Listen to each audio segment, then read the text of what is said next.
start today with a very interesting topic. But before we start, we want to share a quote because we will talk about it. Yeah, this quote is by Harry Palmer, and he says, source beings are powerful creators. No excuses, no blame.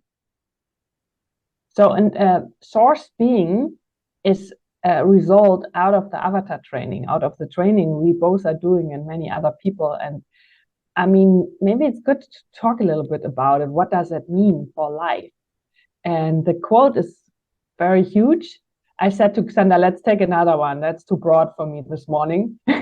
Yeah. But maybe it's good to take it and to talk about having no blame. What does that mean? Like not blaming anyone.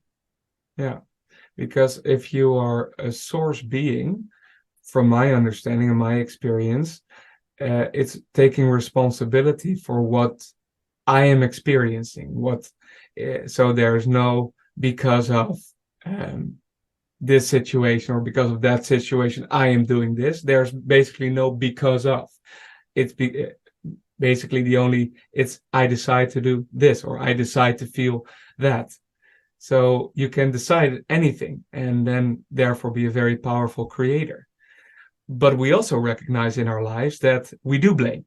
And there are times when we blame ourselves for things, or we blame the outside world or the situation in our work for how we experience. So we wanted to give you some practical examples and talk a little bit more about it, how it's influencing us, and that there may be another way.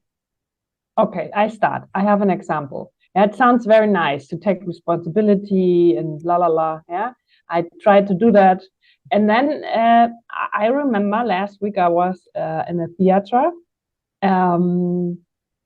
sitting in my row.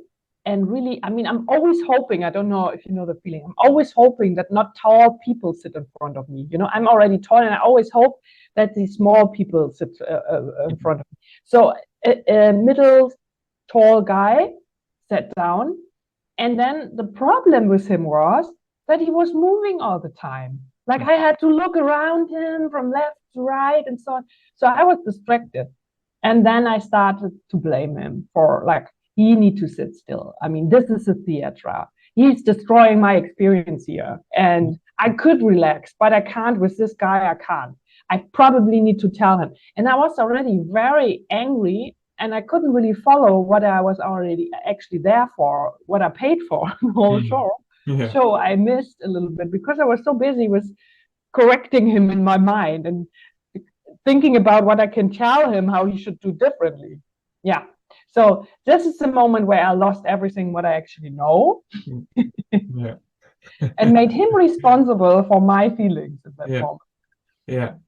And how, did that change throughout the theatrical experience? Yes, because at a certain point I realized I can do that now the whole 2 hours, and then I go out and have a bad night, or I just look at what is going on, and then I remembered that I was this child who was always told to sit still. Maybe I was also moving around too much. I don't know, even maybe it was true. But in my world, I started to control the outside. I thought like, okay, now everyone else needs to sit still too, because I want it like that way. And as I realized that this trigger was mine, not his. I mean, there were also other people sitting there. They were not charged or not reacting by his behavior. I was the only one. That's always a good sign. If not everyone is reacting, it might have something to do with you. And it had something to do with me. So I just realized that this is all mine. He's just enjoying the show. And I want to have it differently. And at that moment, I could shift myself to put my attention again to the outside. Sometimes it got back. I can't say that it was totally gone, but I was able to understand that this was not his problem, that this was my problem. I was projecting on him. Yeah. Wow. Yeah. So what I like what you say is that it started also with a decision. You noticed you were very busy correcting him, and then you made a decision to actually look at it in a different way and look at what you were doing so you could find what was happening for you. Right, and I could have continued for hours. I mean, I think when you are once in blame, you find more reasons for that you are right. But the thing was, I was there with somebody, and I actually didn't want it to go out and say I didn't like it. So the wish to have a good experience was a little bigger than the blame I felt. Right. You wanted something else as well, enjoying the experience over there. Yeah. I think for me too, that's also often starts with what do I actually want? But then I get pulled back by I pull myself back through a certain trigger. I recently realized that I can be quite arrogant when I say something. I expect about certain topics. I expect people to listen, especially if I really want something.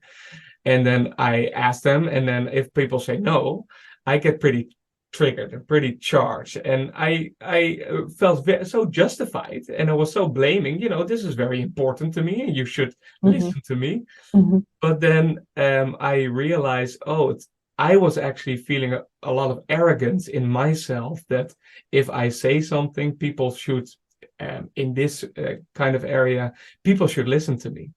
That arrogance is really not working for me because people have their own things going on. So when I realized that, and that was out of the way, I could much more easily just explain the way I felt about it, and they were also more open to respond in whatever way, and I did not feel the need to control it as much. It's interesting in the moment where we add something to it, maybe they don't listen. I mean, it can be, but in the moment where this arrogance kicks in, we start to take, for example, in this case, we start to take it personally. Otherwise, we just could say, "You're not listening," or "I want to be heard," and we would even laugh about ourselves. But it gets very serious when we take things personal. I mean, we add something to what's actually happening, and that makes it huge and big and unchangeable. And we get very involved, and it's like now it's because it becomes right or wrong. And I think maybe a good way also to shift out of that, maybe a better way, is what do we actually want? Do we want to be right in this moment?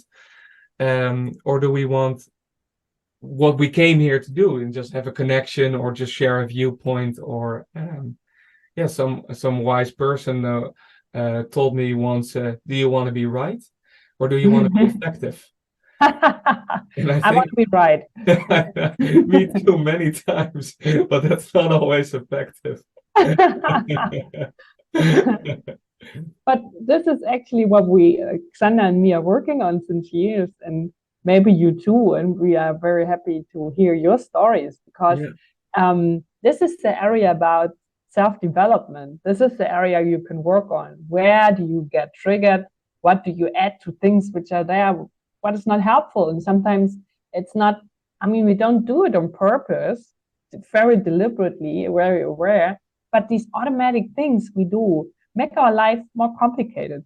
And you can't change all these people in the outside.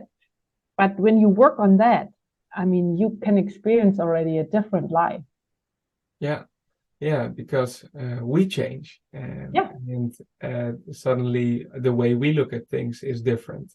And some horrible situation that I thought I could never get over suddenly is like, oh, okay, well, let's move on with my life. But it starts with looking at the trigger and not blaming, not putting it on the outside, not putting it on myself, but really just looking at it in a different way so you can learn to take responsibility for it.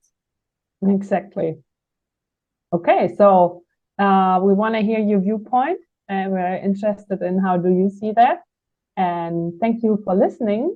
You can follow us on Spotify and on YouTube, and we see you in the next episode, because in the next episode we will keep talking further about it. So if you liked it, just staying or listen to the next episode. Thank you for being here with us.